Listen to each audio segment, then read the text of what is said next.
नमस्कार मित्रों, आज हम जानेंगे हिंदी व्याकरण के बारे में। जैसा कि हमको पता है आप सबको कि किसी भी भाषा को या फिर किसी भी भाषा के व्याकरण को समझने के लिए सर्वप्रथम उस भाषा के बारे में जानना अत्यंत आवश्यक हो जाता है। हम बात करेंगे हिंदी की। जैसा कि आप सभी को पता है कि हिंदी जो हमारी राजभाषा है और हिंदी भाषा जो है उसमें बोलने का जो बोलचाल का जो अपना तरीका है वो हिंदी भाषा में को अध्ययन करने का वो महत्वपूर्ण जो है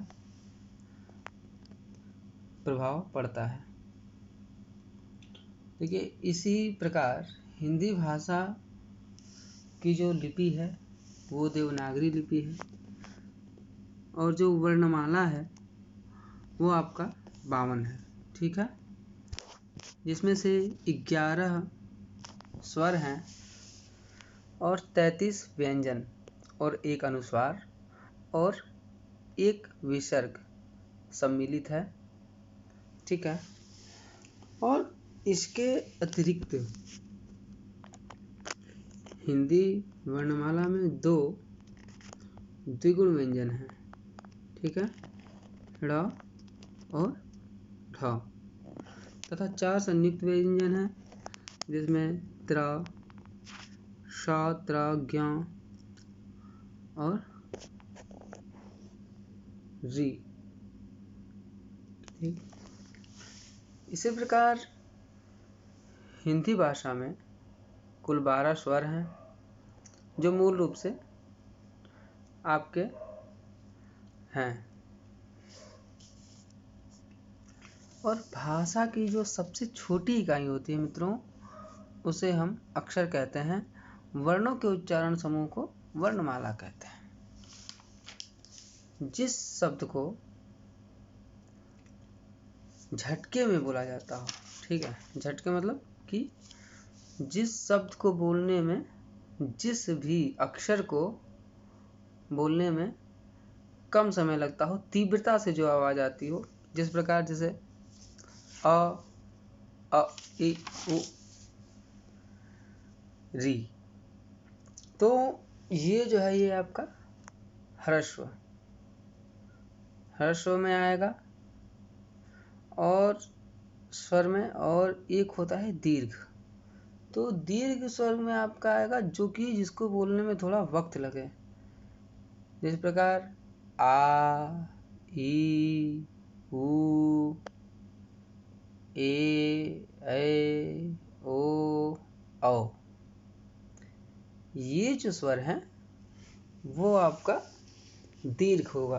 ठीक है, अब देखिए, अब व्यंजन जो है वो ऐसे वर्ण जिनका उच्चारण स्वरों की सहायता से होता हो वह व्यंजन कहलाते हैं। ठीक है, समझिएगा। देखिए, स्पर्श व्यंजन का मतलब होगा कि जिसका स्पर्श आपस में हो, आलंबन की स्थिति, उसे स्पर्श कहेंगे और ये स्पर्श व्यंजन के अंतर्गत आएगा। जिस प्रकार कंठ, तालु, मूर्धा, दंत और ओष्ठ। कंठ मतलब गले से निकली हुई, गले के संबंध में, और तालु मतलब जीभ से संबंधित हो, मूर्धा मतलब मुंह से संबंधित, और दंत मतलब दांत से संबंधित, और ओष्ठ मतलब ओठ से संबंधित स्पर्श से बोले जाने वाले शब्द या फिर अक्षर। ठीक है, जो अक्षर इन पांचों से बोले जाने वाले हैं उनको हम व्यंजन कहेंगे। ठीक है। और इसी प्रकार तो जैसे कंठ से आप बोलेंगे तो उसमें कवर्ग की उत्पत्ति होगी। कवर्ग में आपका आता है क ख ग घ अंग। ठीक। तो देखिएगा, ध्यान देंगे आप कि जब आप क वाला जो क का जो बोल रहे हैं अक्षर, तो उसमें आपके कंठ से आवाज आ रही है। ठीक है। इसी प्रकार जब च वर्ग होगा आपका तुला से, तो आएगा आपका च छ ज झ य। तो इसमें आपकी जो जीभ है, ध्यान दीजिएगा, जैसे च तो जीभ का तालु से स्पर्श हो रहा है, तो इसलिए ये चवर्ग में आ गया और ये इसका जो उच्चारण स्थान है वो तुला है। इसी प्रकार मूर्धा यानी मुंह से जब बोलेंगे तो इसमें आएगा टवर्ग। तो इसमें ट ठ ड ढ। ठीक है। ट ठ ड ढ, तो ट ट ठ ड ढ, इसमें भी आपका जो मूर्धा दांत से थोड़ा पहले और मुंह से जिसकी उत्पत्ति होती है वो मूर्धा। उसके बाद दंत, फिर आता है दांत आपका। तो दांत से तवर्ग की उत्पत्ति होती है। दांत और जीभ के बीच में जो जब आवाज़ निकालेंगे से त। और इसमें एक बात और ध्यान देने वाली है कि यदि आप त बोलते समय हाथ से जीभ को पकड़ लेते हैं तो आपका जो शब्द या फिर अक्षर या फिर वाक्य होगा वो गलत हो जाएगा।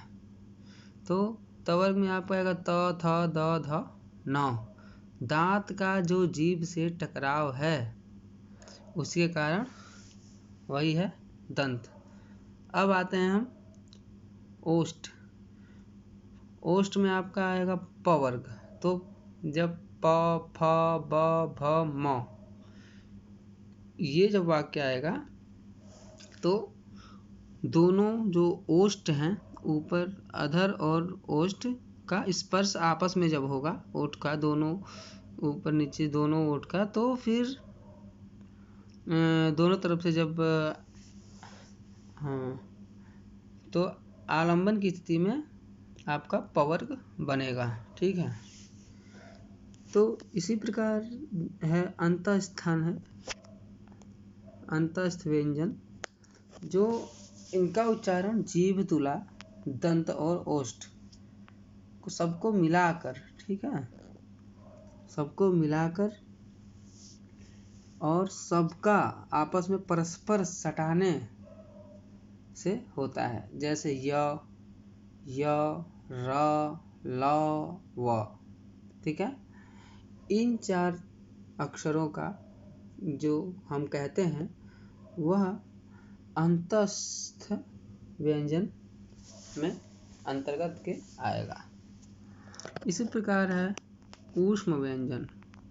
तो ऊष्म व्यंजन में श, श, श, ह। ठीक है। जैसे कि स होगा आपका। ठीक। जैसे एक सीक्वेंस समझते हैं, एक श होता है। ठीक। और उसके बाद एक श होता है जो कि थोड़ा सा जीभ को मोड़ना पड़ता है, जो कि ऊपर तालू पर ले जाना पड़ता है। फिर एक श होता है जिसको और थोड़ा पीछे करके और अंदर की तालू पे सटाना होता है, तो वो होता है तीसरा श। और उसके बाद ह। देखिए एक बात और, क्योंकि अधिकतर दिक्कत जो है किसी भी इंटरव्यू वगैरह में अगर यदि व्यक्ति जाता है या फिर आदमी जाता है तो उसे सबसे पहले पूछा जाता है कि जैसे कि श इसमें बताइए, तो कुछ लोग उसमें फंस जाते हैं। तो उन लोगों के लिए मैं बताना चाहूँगा कि आप लोग इस पर थोड़ा सा ध्यान देंगे तो ये हो जाएगा। जैसे श,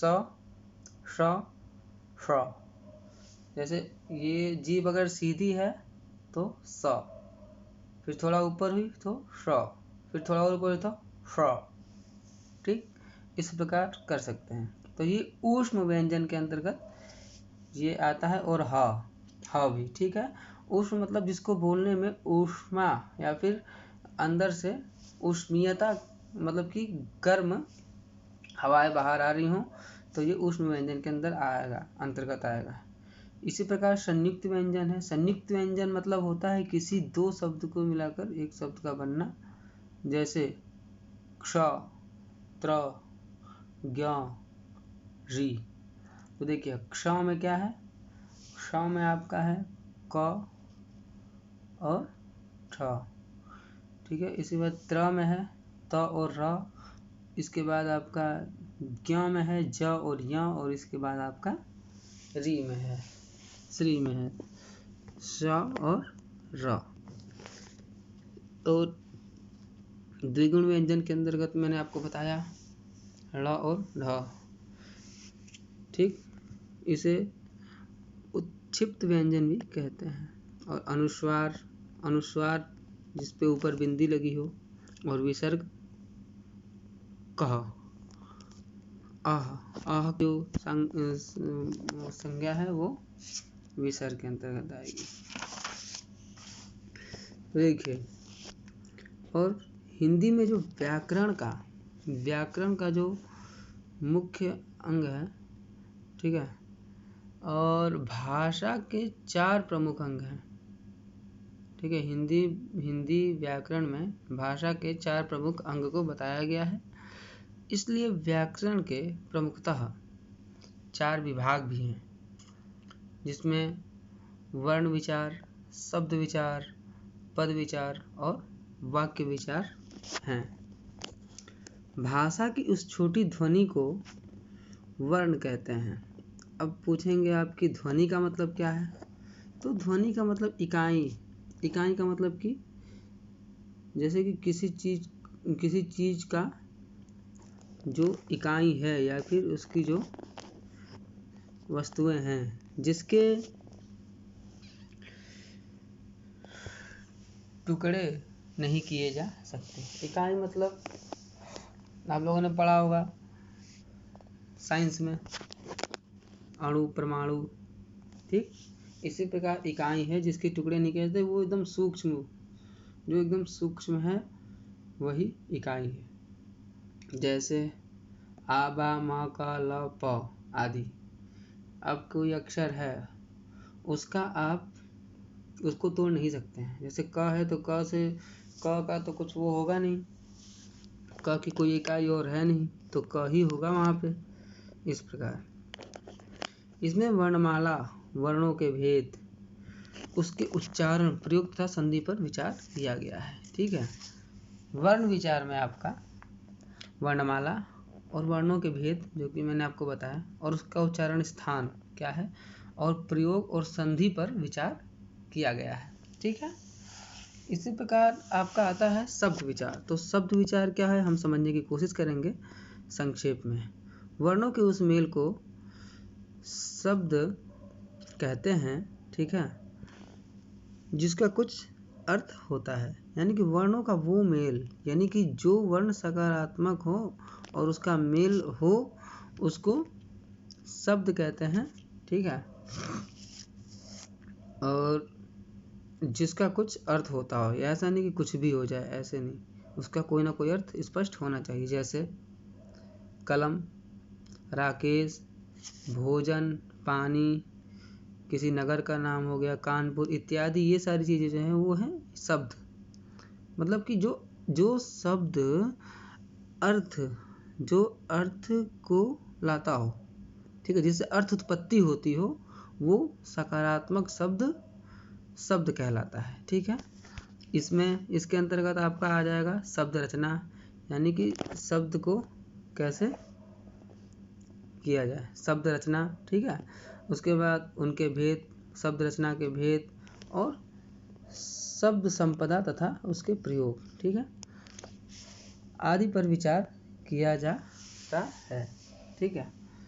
और फिर इसी प्रकार आपका हो गया पद विचार। पद विचार में आएगा, तो पद विचार में जो होता है वो पद के भेद और पद रूपांतरण तथा उनके प्रयोग आदि पर विचार किया जाता है, ठीक है। तो ये हो गया आपका पद विचार। उसके बाद हो गया आएगा वाक्य विचार। तो वाक्य विचार में क्या है, अनेक शब्दों को मिलाकर वाक्य बनता है। जैसा कि आपको ही पता है कि यदि कुछ वाक्य है, हम सब घूमने जाते हैं, तो वो वाक्य कैसे बना? वाक्य बना, पहले तो वो अक्षर था, अक्षर से फिर शब्द हुआ, शब्द से फिर पद का निर्माण हुआ, उसके बाद वो वाक्य बना। तो जब वाक्य बना तो वो अनेक शब्दों से मिलकर ही तो वाक्य बना, अनेक शब्दों से मिलकर वाक्य बना। ये शब्द मिलकर किसी अर्थ का ज्ञात कराते हैं। ये जो शब्द हैं, जो कि पहले हम लोगों ने पढ़ा शब्द विचार, तो उन शब्दों से मिलकर जो अर्थ बनता हो वही होगा आपका वाक्य, और इसी को कहेंगे वाक्य विचार। तो राजू सिनेमा देखता है, ये वाक्य हो गया। इनमें वाक्य व उनके अंग, ठीक है, वाक्य और वाक्य के प्रकार, पदबंध तथा विराम चिन्ह आदि पर विचार किया जाता है। ठीक है। तो हिंदी व्याकरण में, ठीक है, उसके बाद फिर आता है साहित्य, हिंदी साहित्य। देखिए, हिंदी व्याकरण में व्याकरण खंड, रचना खंड, साहित्य खंड, ये 3 खंड प्रमुखतः बताए गए हैं। संधि एवं संधि विच्छेद, वर्तनी, विराम चिन्ह और उनके प्रयोग, तत्सम तद्भव, पर्यायवाची, विलोमार्थी, ये व्याकरण खंड के अंतर्गत आते हैं। ठीक है।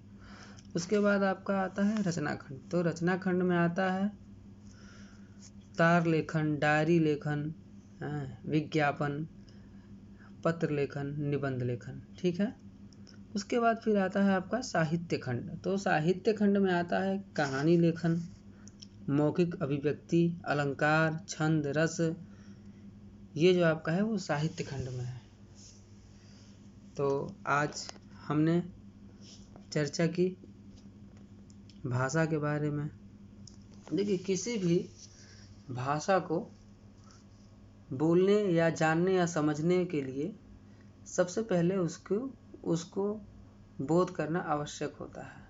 वो चाहे कोई भी भाषा हो, यदि हिंदी है या फिर इंग्लिश है या फिर अथवा संस्कृत है, तो आप किसी भी भाषा को जानेंगे, सबसे पहले उसके प्रारंभिक काल को और प्रारंभिक दशा को जानेंगे, और भाषा को इसी प्रकार जाना जा सकता है। और भाषा का महत्व बहुत है, और हमारे यहाँ भाषा को प्रमुख बताया गया है।